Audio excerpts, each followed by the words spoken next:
Hello friends, welcome to Jos Tamil health and beauty. உங்களுடைய சர்க்கரையினுடைய அளவு 480 இருந்தாலும் சரி, 380 இருந்தாலும் சரி, உங்களுடைய வயது 30 இருந்தாலும் சரி, இந்த கஷாயத்தை ஒரு 7 நாளைக்கு தொடர்ந்து சாப்பிட்டுட்டு வந்து பாருங்க. உங்க சர்க்கரையினுடைய அளவு அப்படியே கட்டுக்குள்ள இருக்கும். அந்த அளவுக்கு ஒரு அருமையான கஷாயம் எப்படி செய்யலாம்னா இன்னைக்கு இந்த வீடியோல பார்க்க போறோம். இதை இப்ப நம்ம எப்படி செய்யறதுன்னு பார்க்கலாம். அதற்கு முதல்ல ஒரு பாத்திரத்துல 1.5 கிளாஸ் அளவுக்கு தண்ணீர் சேர்த்துங்க. கூடவே 2 இனுக்கு கருவேப்பிலை இலைகள், அதாவது கிட்டத்தட்ட ஒரு 20 போல கருவேப்பிலை இலைகள் சேர்த்துக்குங்க.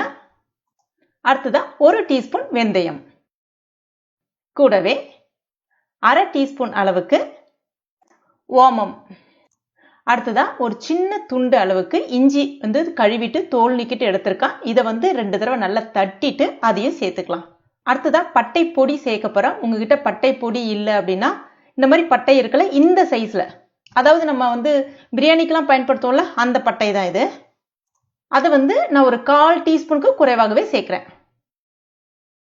சேர்த்துட்டு எல்லாத்தையும் ஒரு முறை நல்லா கலந்த பிறகு ஸ்டவ்ல வச்சுட்டு கொதிக்க வைங்க. ஸ்டவ் மீடியம் ஃப்ளேம்ல வச்சுக்கோங்க. அந்த 1.5 கிளாஸ் தண்ணி 1 கிளாஸ் தண்ணி ஆகிற அளவுக்கு இதை நம்ம கொதிக்க வைக்கணும். அப்பதான் அந்த நம்ம சேர்த்திருக்க பொருட்கள்ல இருக்கக்கூடிய அந்த சாறுகள் எல்லாமே அந்த தண்ணியில நல்லா இறங்கி வரும். நம்ம சேர்த்திருக்கோம் இல்லையா, இந்த பொருட்கள் எல்லாமே உங்க ரத்தத்துல இருக்கக்கூடிய அந்த சர்க்கரையினுடைய அளவை கண்ட்ரோலா வைக்கிறதுக்கு உதவுது. இதுல நம்ம சேர்த்திருக்க எல்லா பொருட்களுமே நம்ம தினமுமே அன்றாட வாழ்க்கையில சமையலுக்கு பயன்படுத்தக்கூடிய ஒரு பொருள் தான். ஆனா நம்ம அதை எல்லாமே சரியான அளவுகள்ல பயன்படுத்துறோமான்னு கேட்டீங்கன்னா நிச்சயமா இல்லைன்னு தான் சொல்லணும். அதுலயும் முக்கியமா பாத்தீங்கன்னா எந்த ஒரு மருத்துவத்துமே காலையில வெறும் வயிற்றுல எடுக்கும் போது அதனுடைய பலனே நமக்கு 2 மடங்கு கிடைக்கும். நான் மறுபடியும் சொல்றேன், உங்க சர்க்கரையினுடைய அளவு 480 இருந்தாலும் இந்த கஷாயம் நீங்க தொடர்ந்து ஒரு 5 நாளைக்கு ரெடி பண்ணி குடிச்சு பாருங்க. நிச்சயமா சொல்றேன், அவ்வளோ, அதாவது கிட்டத்தட்ட ஒரு 170 கச்சம் வந்துடும். அந்த அளவுக்கு ஒரு அருமையான ரிசல்ட் இது கொடுக்கும். ஏன்னா நம்ம சேர்த்திருக்க பொருட்கள் எல்லாமே அவ்வளோ நல்ல பலனை கொடுக்கும். இப்ப பாருங்க, இது நல்லா கொதிச்சிடுச்சு. இப்ப ஸ்டவ் ஆஃப் பண்ணதுக்கு அப்புறமா இதை கொஞ்ச நேரம் அப்படியே ஆற விட்டுடலாம். ஆறுனதுக்கு அப்புறமா ஒரு வடிகட்டியை பயன்படுத்தி வடிகட்டிங்க. இதுல வேற எதுவுமே சேர்க்காதீங்க. அப்படியே காலையில வெறும் வயிற்றுல குடிக்கணும். எப்படின்னு பாத்தீங்கன்னா, காலையில பிரஷ் பண்ணுவீங்களா, பிரஷ் பண்ணதுக்கு அப்புறமா 1 கிளாஸ் நார்மல் தண்ணீர் எடுத்துங்க. அதுக்கு அடுத்தது இதை நீங்க அப்படியே குடிக்கணும்.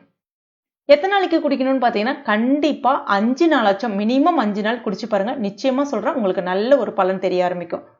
சப்போஸ் சாயந்தர வேலைகள்ல உங்களுக்கு டீ குடிக்கணும் போல இருக்குன்னா அந்த சமயங்களில் கூட இதை நீங்க ரெடி பண்ணி குடிக்கலாம். அதுவும் நல்லா சூப்பராகவே, அதாவது கிட்டத்தட்ட ஒரு 2-3 நாளே உங்களுக்கு நல்ல டிஃபரன்ஸ் தெரிய ஆரம்பிக்கும். அதுக்கப்புறம் வாழ்நாள்ல நீங்க ஒரு முறை, அதாவது வாரத்துல ஒரு முறை இந்த டீயை நீங்க குடிக்கும் போது பாத்தீங்கன்னா உங்களுக்கு சூப்பரா, அதாவது ரத்தத்துல சர்க்கரையினுடைய அளவு நார்மல் பர்சனுக்கு இருக்கிற மாதிரி எப்பவுமே கட்டுக்குள்ள இருந்துகிட்டே இருக்கும். கண்டிப்பா ட்ரை பண்ணி பாருங்க. ரொம்ப ரொம்ப அருமையான டிப்ஸ், எஃபெக்டிவான ரிசல்ட் கொடுக்கும். இதை நீங்க குடிக்கும் போது மிக முக்கியமான ஒரு விஷயம் என்னன்னு பாத்தீங்கன்னா, உங்களுக்கு அந்த பாத எரிச்சல்லாம் இருக்குல்ல, அந்த பாத எரிச்சல் எல்லாமே கண்ட்ரோல் ஆக ஆரம்பிக்கும். முக்கியமா அந்த சில பேருக்கு அந்த கால்ல நீர் சுரந்துட்டு இருக்கும், பாத எரிச்சல், பாத வலி, பாத குத்தல்லாம் இருக்கும், அது எல்லாமே சரியாகிடும். மலச்சிக்கல் இருக்காது. இன்னொரு முக்கியமான விஷயம், உங்க உடம்புல கெட்ட கொலஸ்ட்ரால் இருந்ததுன்னா அந்த கெட்ட கொலஸ்ட்ராலையும் கரைத்து வெளியேற்றும். கண்டிப்பா ட்ரை பண்ணி பாருங்க. ட்ரை பண்ணி பார்த்துட்டு மறக்காம எனக்கு கமெண்ட் பண்ணுங்க. இந்த வீடியோ உங்களுக்கு பிடிச்சிருந்தா லைக் பண்ணுங்க. உங்க நண்பர்கள் மற்றும் ஃபேமிலி மெம்பர்ஸ் கூட மறக்காம ஷேர் பண்ணீங்க. மேலும் இது போன்ற பயனுள்ள குறிப்புகளுக்கு நம்ம சேனலை இது வரைக்கும் நீங்க சப்ஸ்கிரைப் பண்ணலன்னா உடனே சப்ஸ்கிரைப் பண்ணீங்க. கூடவே மறக்காம அந்த பெல் நோட்டிபிகேஷன் சிம்பிளையும் பிரஸ் பண்ணீங்க. தேங்க்யூ.